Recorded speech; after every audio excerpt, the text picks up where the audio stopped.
Secretary of Defense Pete Hegseth is visiting Japan and the Philippines, promising safety amid threats from China.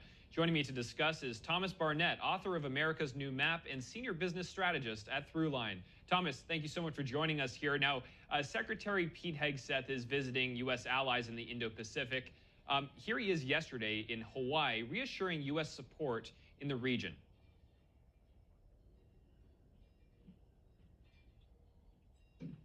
We will work with our allies and our partners to deter the communist Chinese and their aggression in the Indo-Pacific. Full stop. By standing shoulder to shoulder with you, our allies and partners, we will put our enemies, our adversaries, those who stand against us on notice. Thomas, how are our allies in the Indo-Pacific, like Taiwan, perceiving security in the region now that they have the backing of the U.S. under the Trump administration? And also, will China be less intent on invading Taiwan with Trump in office? Well, I think you can cite a profound difference between how the Trump administration is approaching our allies in Europe and how they're approaching our allies in East Asia.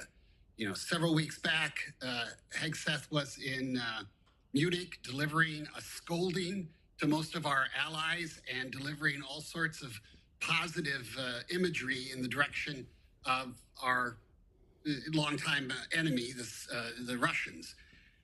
Come to now, you're looking at a very different package. What he described in this speech was very complimentary to all our allies throughout the region. He did bring up the issue of burden sharing, but he didn't do it in the same sort of snide way it was delivered in Europe. And a really strong identification, unlike what he said about Russia in Germany a few weeks back, very strong identification of the Chinese as the enemy, as the adversary, as the aggressor. So if I'm an East Asian ally of the United States, I'm feeling quite better now than any of our allies in Europe, for example. Now, the U.S. Army this week just began training in the Philippines with their army. Thousands of troops from both countries are getting ready, combat ready. Could this be a sign that the CCP is gearing up for an attack, or is it just a mere presence to have these military drills to deter such an attack? I think it's more about presence. If I was going to bet on the Trump administration going after anybody in this term, I would be much more concerned if I was the Iranian government than if I was the Chinese government. Our overtures to Putin and to Russia, I think, effectively take Russia out of the equation. If Israel decides to strike Iran, I don't think we're anywhere near that sort of aggressive stance with the Chinese. This is kind of classic deterrence.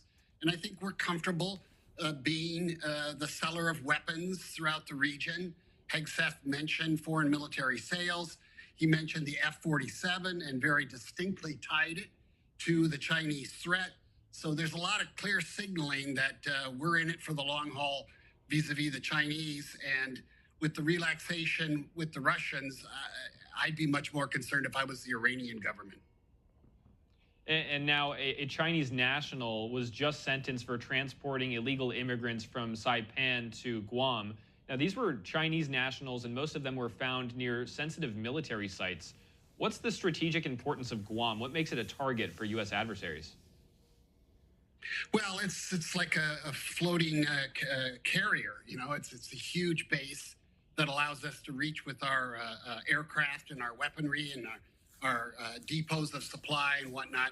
So it's incredibly important. And if China was going to give us a hard time on Taiwan, they definitely go after Guam early on. So whenever we get these little spooky events, somebody showing up and somebody checking things out, or maybe a swarm of drones approaches the U.S. military base, we have to take it very seriously and consider it a national security threat.